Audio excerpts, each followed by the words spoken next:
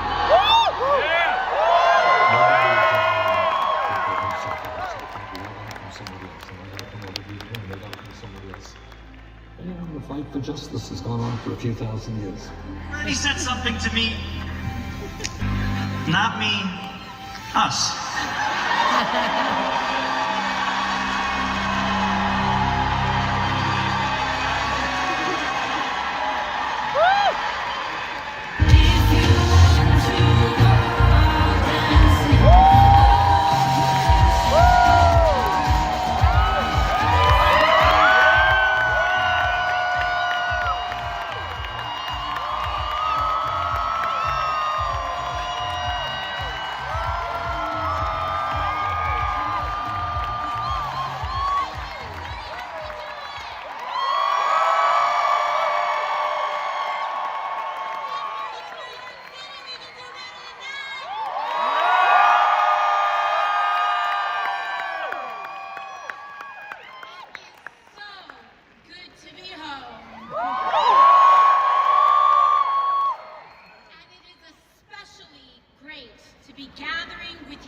Tonight in Queens, New York.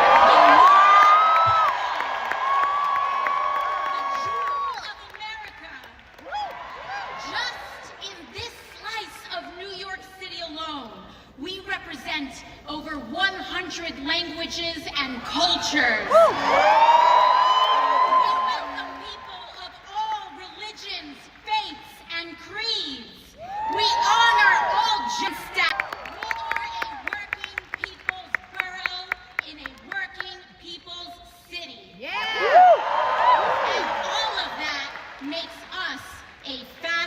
Worst nightmare.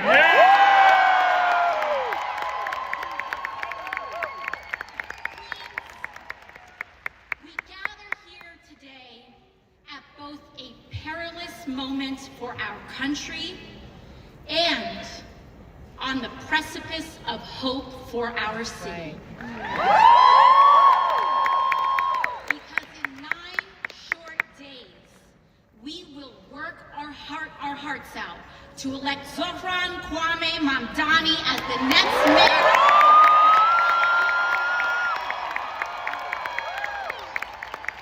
And it is going to take all of us. But to be honest, it always has. That we are all here in this moment, during this time, is not a coincidence. And it is also not a coincidence that the very forces that Zohran is up against in this race mirrors what we are up against nationally. Both an authoritarian, criminal presidency fueled by corruption and bigotry, and an ascendant right-wing extremist movement.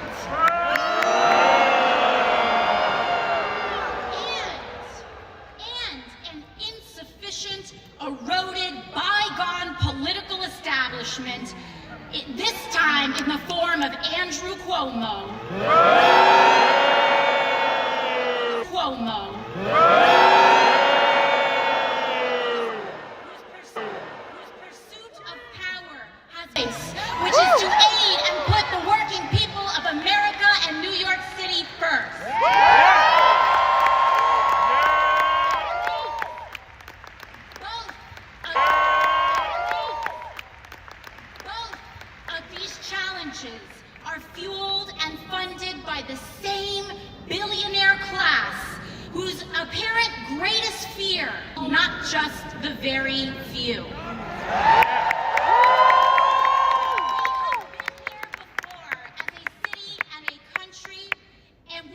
Won before, and we will win again on November 4th.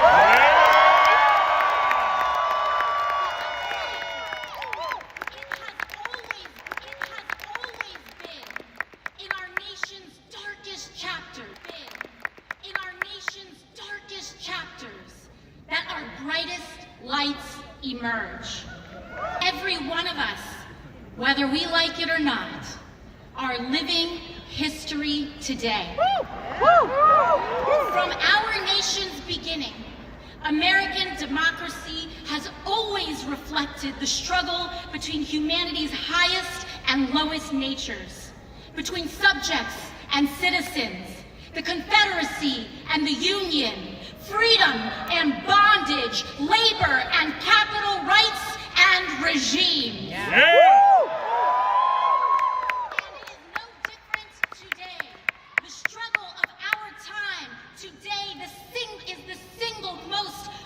Just concentration of wealth in the hands of the very few, unseen in our nation's history and the world's history. And it is a time such as this, in which demanding what should be considered the most basic tenets of human dignity, that is considered a radical and outlandish act. It is a time such as today, when demanding affordable housing is considered a radical and outlandish act, that we can afford our lives, our groceries, our transit, is considered an outlandish and radical act, that we accept our neighbor as ourselves, a radical and outlandish act. But we must remember, in a time such as this, we are not the crazy ones, New York City.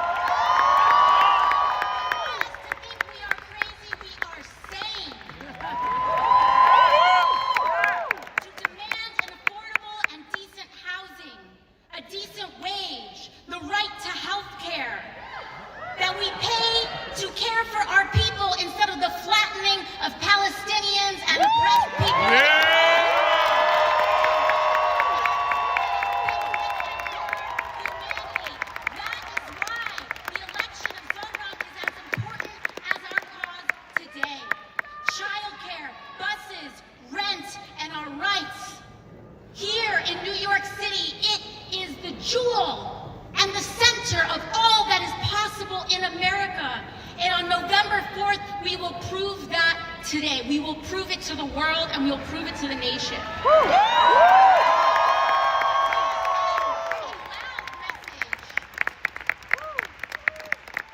To President Donald Trump, that his send a message that to ICE, that secret police do not belong here.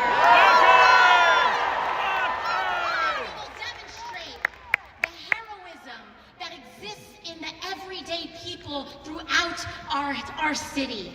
Heroism like that we saw last week, a young woman in a polka dot dress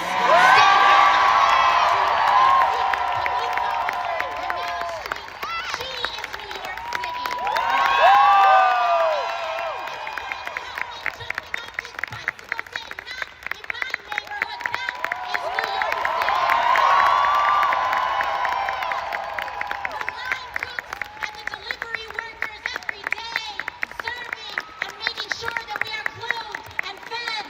Children are cared for. That is America, New York City.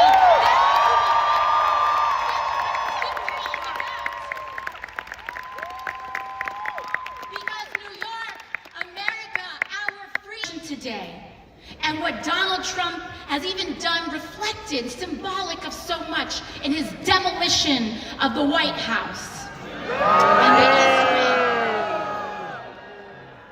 We see what he's doing to that, and we must let him know that this injustice no matter what he's doing, that house doesn't belong to him, New York. It belongs to us. It belongs to the people of this country. And I want us all to remember and to know that the future, our future, is not determined by a despot in a house built by enslaved people. Our future will be determined not in a house built by slaves, but in a city built by freemen, in a city built by unionists and suffragists. The bricks laid by working people, past, present, and future, the seamstresses and the unionists who paid for our rights in blood. Yeah. This city was built by the Irish escaping famine, Italians fleeing fascism and Jim Crow.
That is available to the huddled masses yearning to be free.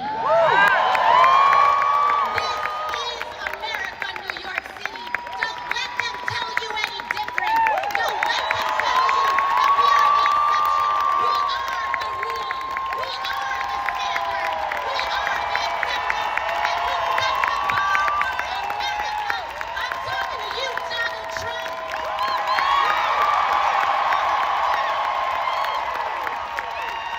There will be a day after.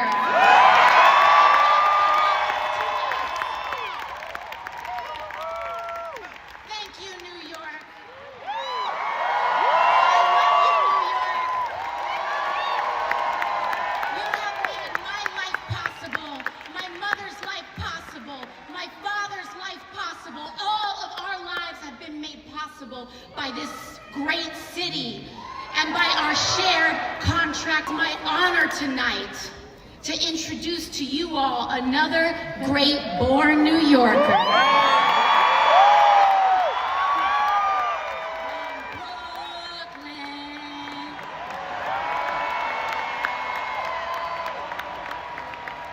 Senator Sanders and I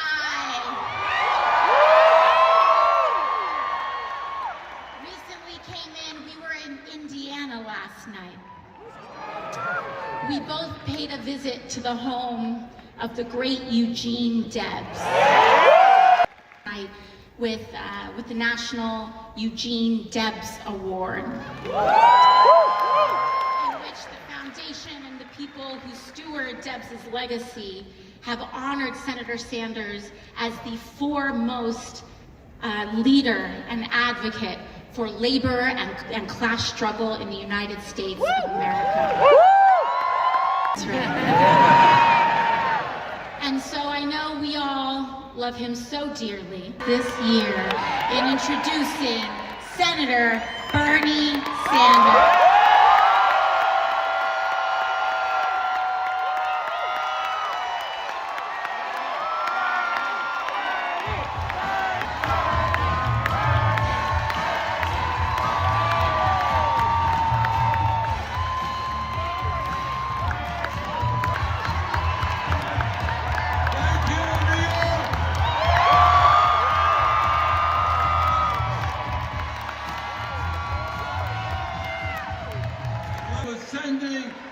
Alexandria to the U.S. Congress.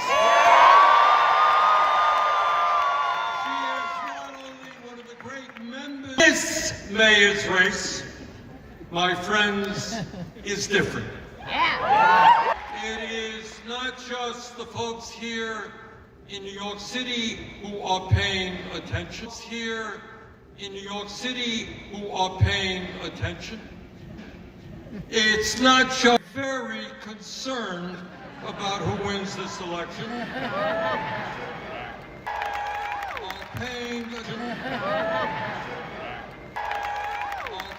attention to what will happen here a week from Tuesday. Payne created such an unbelievable amount of interest, literally all over the world. These are not normal times.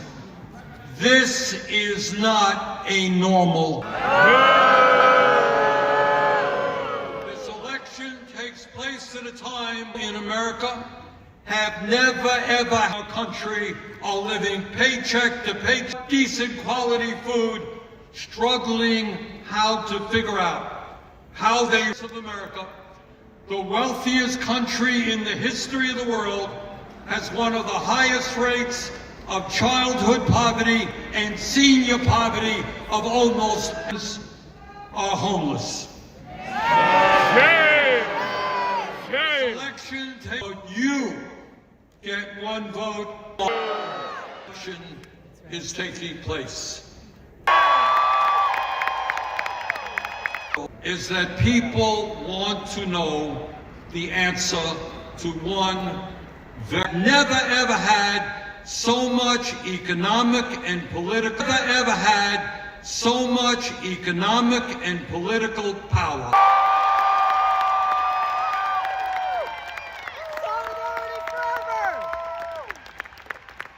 Trump and his oligarchic friends know that if New Yorkers come together and elect Zohran, we can do that from California to Maine. We can.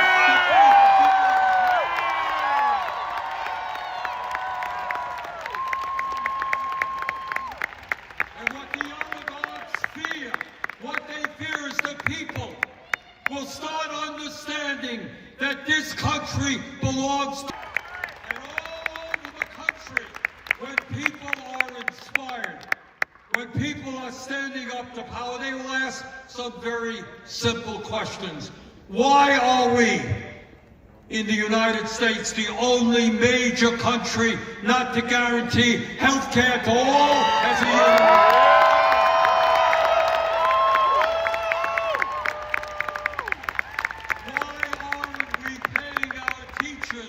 The salaries they deserve, so that we can have the best public educational system in the world. Why aren't we doing what used to exist in New York and all over this country 70 years ago, make public colleges and universities tuition?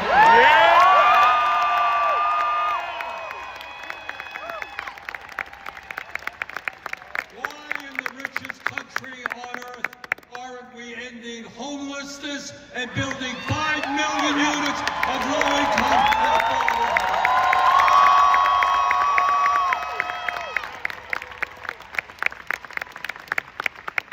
Why don't we make it easier for workers to join unions? And why don't we raise the national minimum wage to a living wage?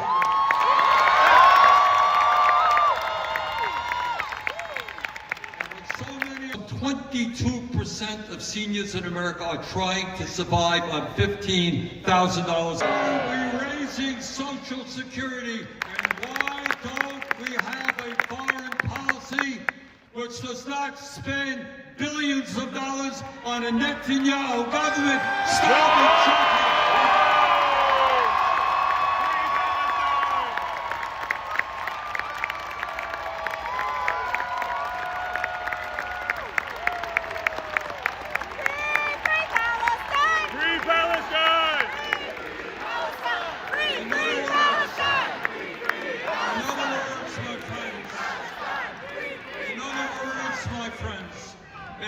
victory for Zohran will help Americans understand that in the richest country in the history of the world, there is nothing we cannot accomplish.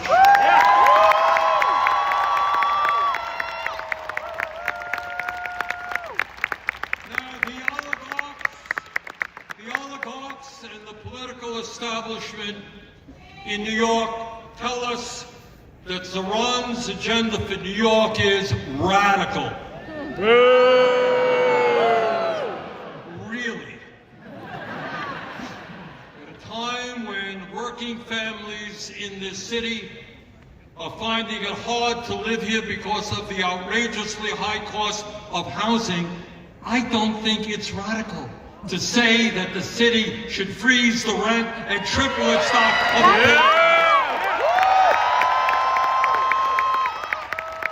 That ain't radical. At a time when working families can't afford the high cost of childcare, and psychologists tell us the most important years of human development, intellectual and emotional, are 0 through 4. Why should childcare?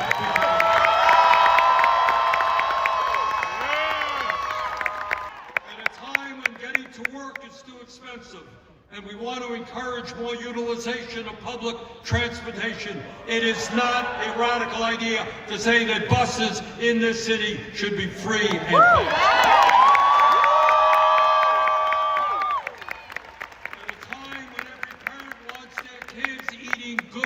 Quality food, not junk food. And there are neighborhoods in this. It's not a radical idea to say that there should be municipally funded grocery stores. And by the way, when billionaires and large corporations and the very wealthy are doing extraordinarily well, when the very richest people in this country often pay an effective tax rate lower than truck drivers or nurses. It is not a radical idea to say that the rich should start paying their fair share.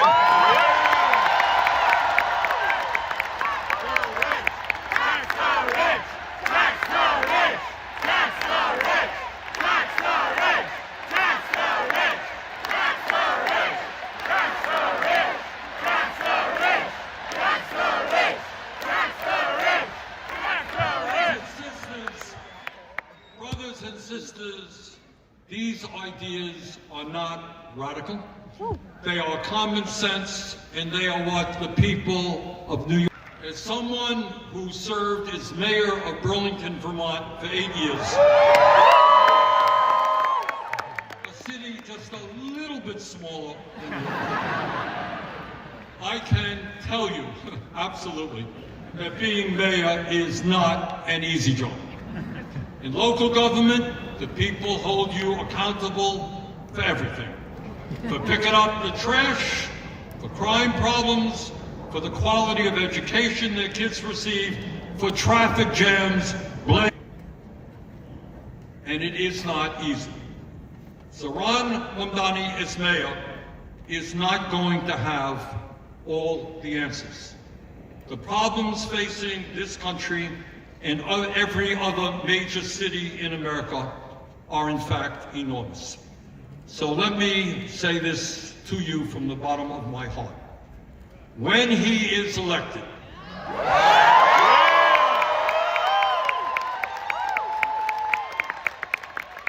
your job is not over. Yep. Zohran is going to need your help every single day. That's right. In this unprecedented moment in our nation's history, all of us together must act in an unprecedented way.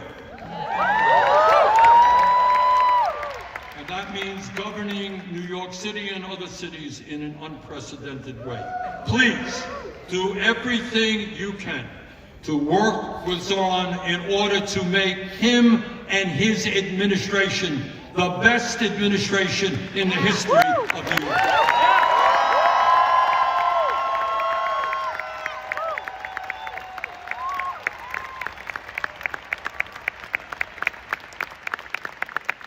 Let me conclude by saying this, and I say this again as somebody should buy 10 votes after recount. Now, I have looked at the polls here in New York. You have seen it. And the polls suggest that Zohran is in the lead, and that is great. But please, please, please, do not underestimate our opponents. Yep. They have a huge amount of money, and they are spending it right now. So of this election, assuming that you are 5 points behind. Yeah.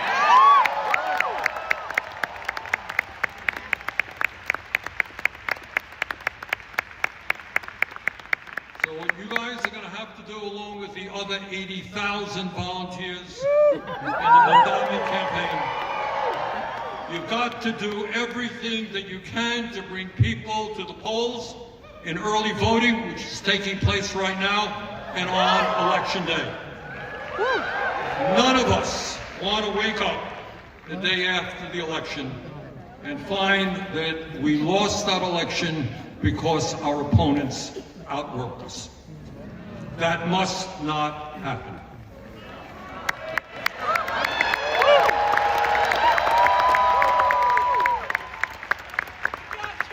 Brothers and sisters, a year ago, very few people in New York knew about a 33-year-old assemblyman named Zohran Mamdani. And when he first entered this race for mayor, he was polling at all of 1%. Nobody knew who this guy was. But Zohran did what people who are serious about real change always do. He created a campaign from the bottom on up by building an extraordinary and unprecedented grassroots movement which now has tens of thousands of people. Unlike his opponents, he didn't go running to the billionaires for campaign contributions. He went to the people with an agenda that made sense to them. And despite being outspoken, this young... It is my honor to introduce the next mayor of the city of New York.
politician is only as good as the team around them. So I have to ask that team to start up this teleprompter. It's off the top. And while we wait, why don't we actually begin? Can we first hear a round of applause for our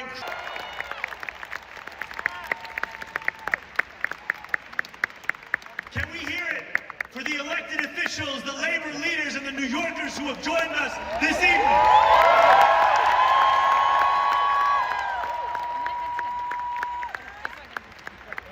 And can we hear it for Congresswoman Ocasio-Cortez?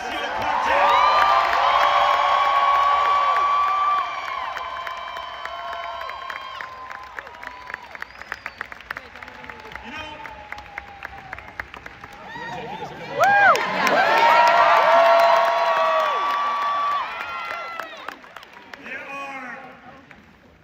there are many things one can say about our Congresswoman, but I want to tell you a story about 2021. When we went on a 15-day hunger strike and won $450 million in debt relief for working class taxi drivers. And that's because she's there for working, only because the senator dared to stand alone.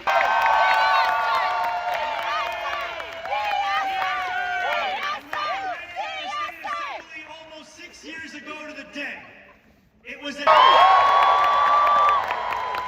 encouraging them to believe that the politics of not me, us applied to our state government just as much as our national one.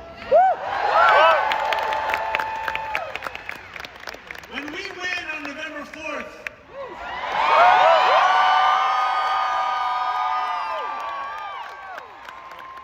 and then govern from City Hall with dignity is the foundation of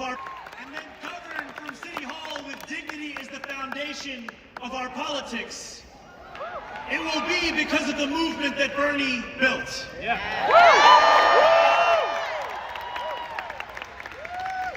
I stand before you tonight as the nominee of a Democratic Party reinvigorated in its pursuit of making government work for everyone, not just the wealthy and the well-connected.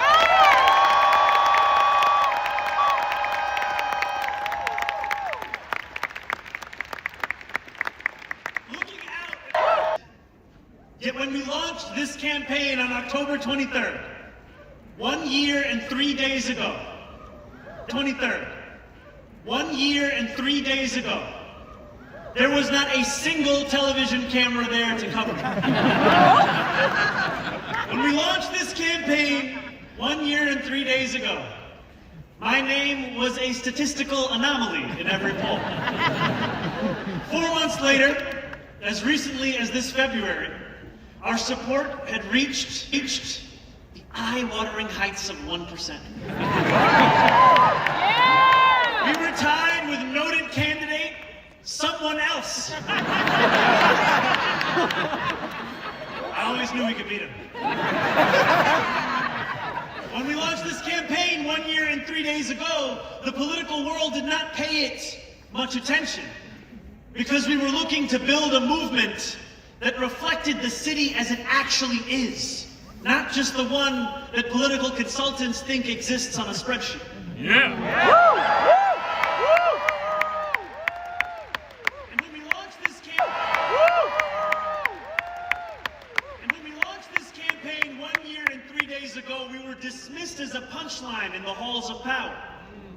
The idea of fundamentally changing who government serves in this city was unimaginable.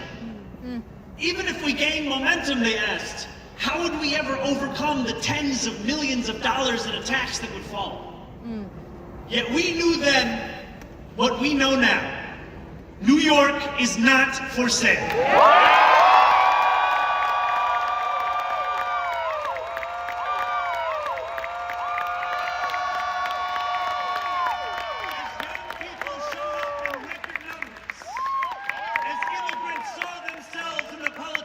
City. As seniors, once skeptical, dared to dream again.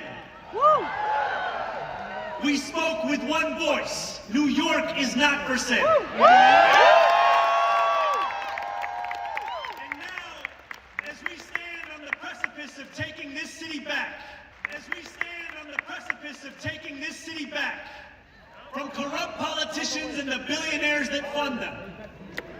Let our words ring out so loud tonight that Andrew Cuomo can hear them in his $8,000 a month apartment.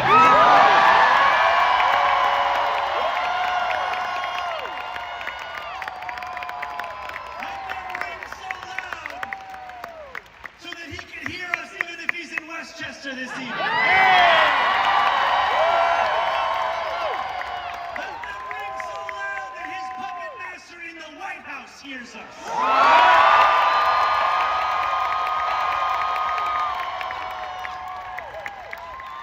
New York is not for sale!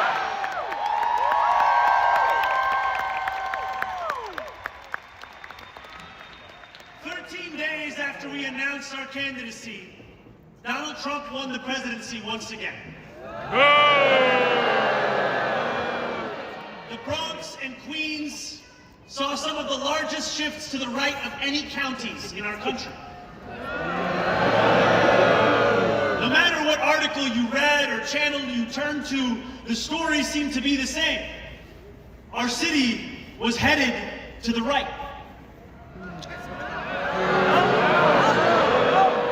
Obituaries were written about Democrats' abilities to reach Asian voters, young voters, male voters. Again and again we were told that if we had any hope of beating the Republican Party, it would only be by becoming the Republican Party. And class Americans, but because we had spent too much time talking about bathrooms and sports teams. This was a moment where it seemed our political horizon was narrowing. And in this moment, New York, you had a choice. A choice to retreat or to fight.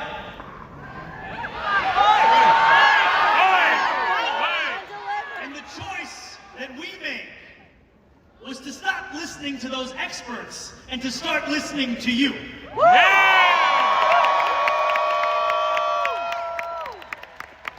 to two of the places that saw the biggest swings to the right. Fordham Road and Hillside Avenue. These New Yorkers were far from the caricature of Trump voters. They told us they supported Donald Trump because they felt disconnected from a Democratic Party that had grown comfortable with mediocrity and gave its time by a party beholden to corporations, which asked them for their votes after telling them only what it was against, rather than presenting a vision of what it was for. That's right! They told us they didn't believe in a system anymore that did not even pretend to offer solutions to the defining challenge of their lives, the cost of living crisis. Rent was too expensive, so were groceries, so was childcare, so was taking the bus, and working 2 or 3 jobs still wasn't enough. Trump, for all his many flaws, had promised them an agenda that would put more money in their pockets and lower the cost of living. Donald Trump lied. It was up to us to deliver for the working people he left behind. Over the 8 months of the primary, we told New Yorkers how we intended to address that very same affordability crisis. We did not do it alone. This was a movement powered by tens of thousands of everyday New Yorkers. Who knocked doors between 12-hour shifts at work and phone banked until their fingers were numb. People who had never voted before became die-hard canvassers. Community formed. Our city got to know each other and itself. This, my friends, was your movement. And it always will be.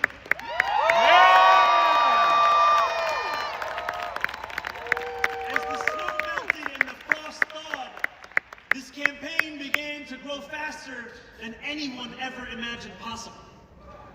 So many small donors chipped in that we had to ask you to stop donating. Please stop. We climbed the polls faster than Andrew Cuomo could dial. People started to learn how to pronounce my name. Mamdani! Mamdani! Mamdani! Mamdani! Mamdani! Mamdani! Mamdani! Mamdani! Mamdani! Yeah. The billionaires got scared. Oh yeah! Or, as the New York Times would describe it, the Hamptons was basically in group therapy about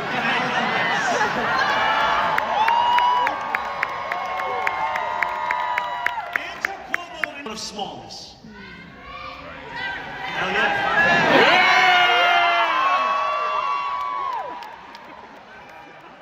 Thin my beard to make me seem menacing. Painted our city as a dystopian hellhole and worked night and day to divide the people of New York. They failed. When I walked the length of Manhattan just a few days before the election, hundreds of New Yorkers marched alongside me. And when we strode into Times Square under a billboard with betting odds that showed Cuomo's chances of winning at nearly 80%, we knew that the so-called experts were set to get it wrong yet again. Andrew Cuomo was supposed to be inevitable. And then on June 24th, we shattered that inevitability.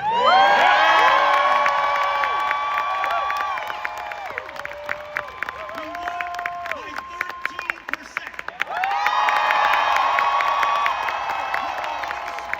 In any citywide primary in New York City history.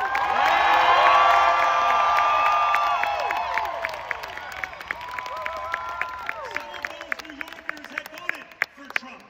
Many others had never. Force. When you insist on building a coalition,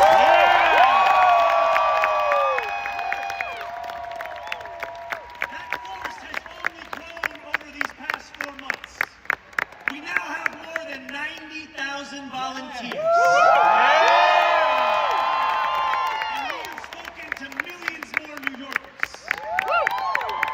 We have put forth new plans in these last few months for how we will govern, hiring thousands more teachers for our schools, taking on the consultants and the contracts in city government, and tackling the final boss of New York City infrastructure, scaffolding.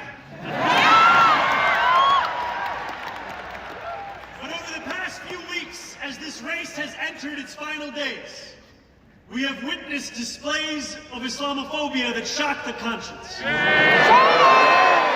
Sliwa do not have an agenda for the future.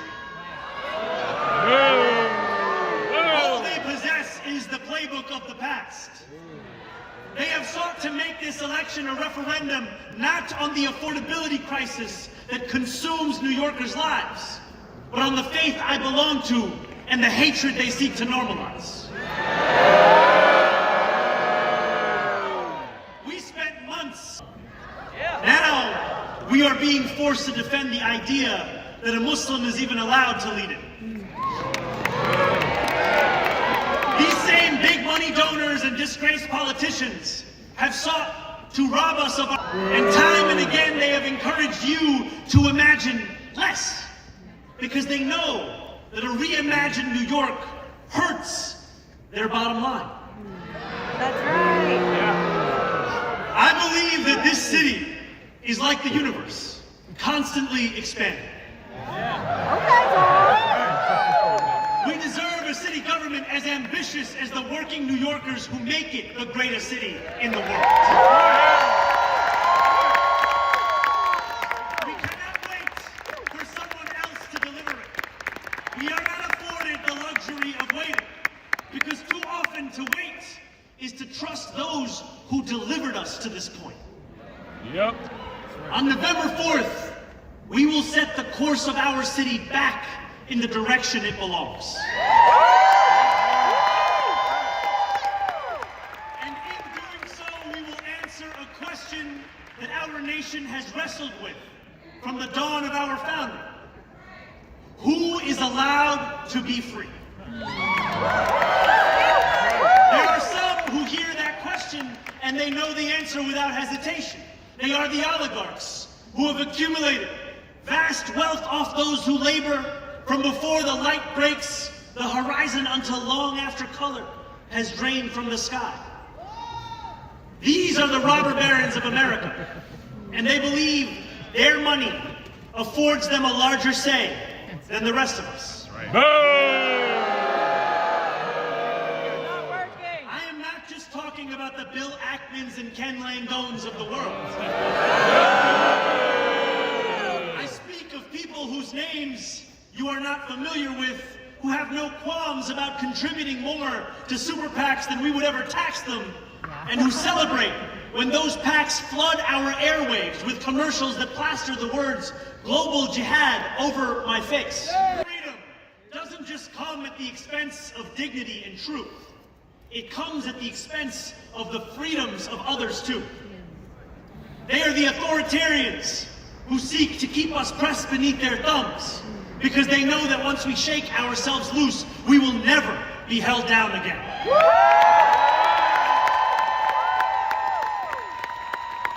and every one of these people think New York is for sale.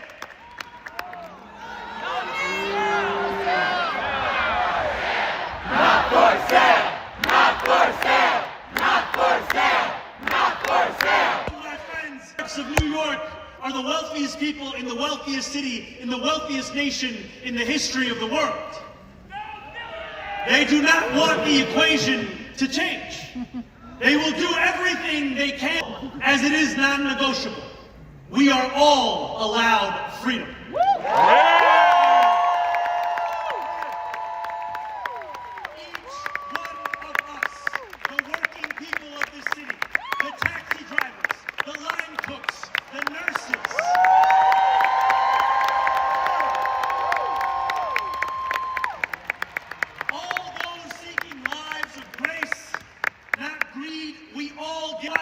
Trump's billionaire donors think that they have, and we are a movement that is not afraid of what we believe. And we've believed it for quite some time. Those who worry about what this movement may look like on January 1st are the ones who worried on October 23rd what it may look like tonight.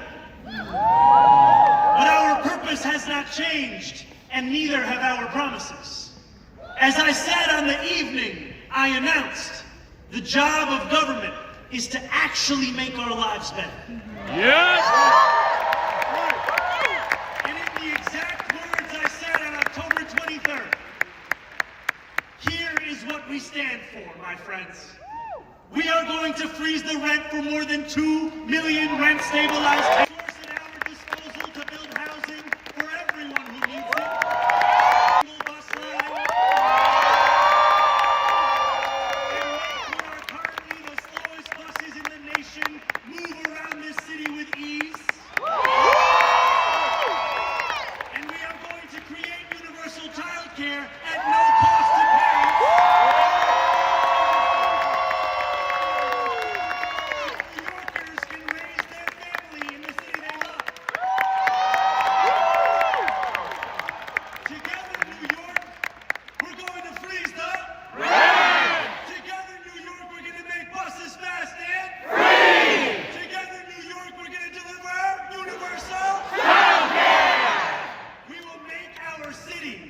one where every person who calls it home can live a dignified life.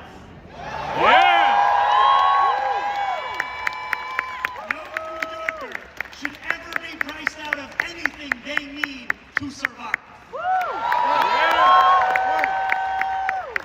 And we believe then, we believe today, we will believe tomorrow that it is government's job to deliver that dignity. Dignity evening, I take great strength from those who have labored mightily for the cause of freedom in America, who refused to accept that government could not meet what moments of crisis demanded from it. When the power of the people overwhelms the influence of the powerful, there is no crisis that government cannot meet. It was government that enacted a New Deal to lift a generation out of poverty. To create beautiful, actively bargain. My friends, the era of government that deems an issue too small or a crisis too big must come to an end. Because we need a government that is every bit as ambitious as our adversaries. A government strong enough to refuse the realities we will not accept and forge the future we know we deserve. A government that refuses to accept 1 in 4 New Yorkers living in poverty. That refuses to accept more than 150,000 public school students being homeless. That refuses to accept that 2 union salaries are not enough to put down a mortgage in this city. And a government that refuses to accept you being priced out of the very city you helped to build every single day. Time and again, our nation has teetered on the precipice of hopelessness. Now is one of those times. But in each of these moments, working people have reached into the darkness and reshaped our democracy. No longer will we allow the Republican Party to be the one of ambition. No longer will we have to open a history book to read about Democrats leading with big ideas. My friends, the world is changing. It's not a question of whether that change will come. It's a question of who will change it. We have an opportunity before us that few have ever received and even fewer have seized. It's the opportunity to show the world what it means to win freedom. It is the opportunity to live up to the legacy left by those who came before. We do not get to determine the scale of a crisis. Our choice is how we respond. Let us win a city hall that works for those straining to buy groceries, not those straining to buy our democracy. Our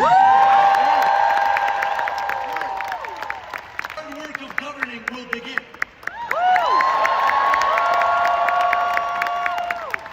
Those in power would like to describe our policy commitments as if they are illusions that will evaporate as soon as we approach City Hall.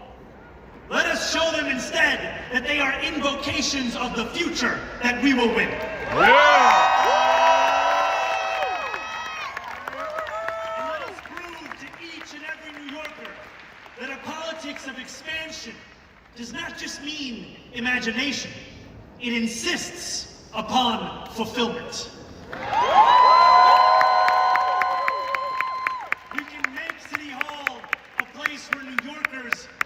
Expect the future, not just failure.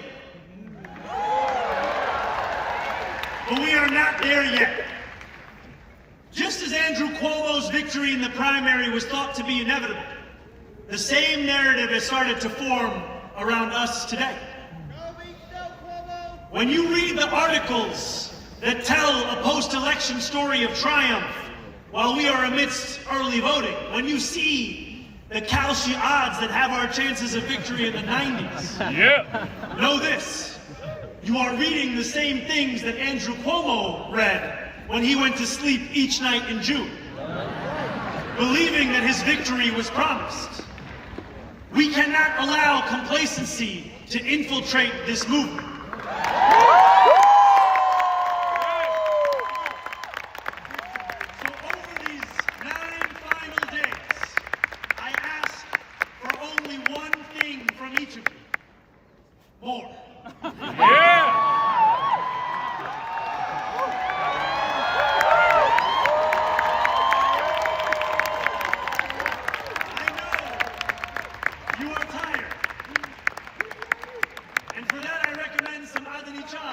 And still, I ask for more. I know the attacks have intensified, that a warm bed is more inviting than a 6th-floor walk-up, that another evening spent knocking doors after a long workday feels daunting. And still, I ask for more. Yeah! I ask for more because that is the only way that we win a future of more. Yeah! So if you are able, I urge you more, turn your flashlight on.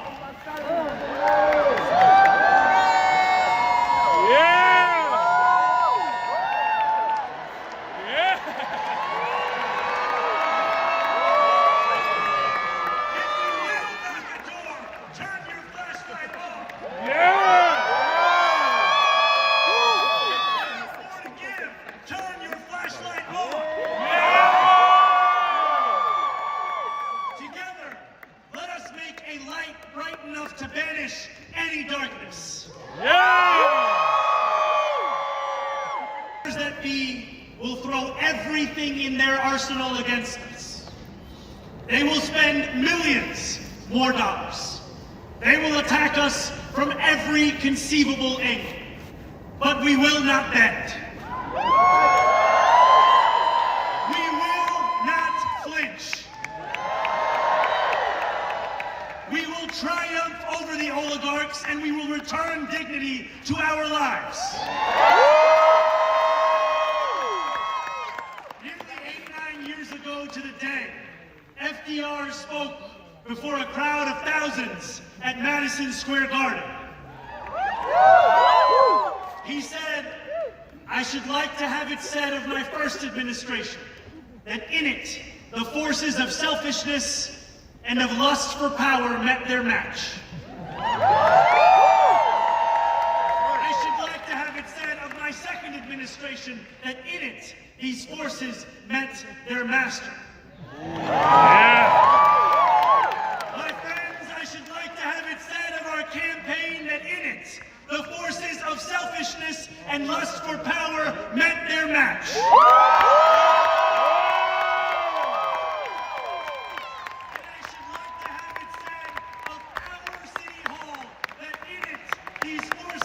Met their master.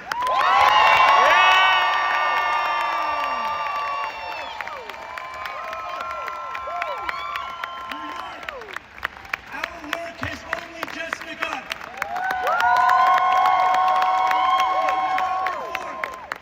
We set ourselves free. Thank you.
Yeah.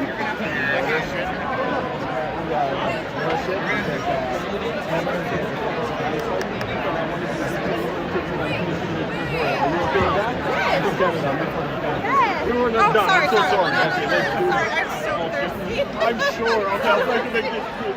Okay.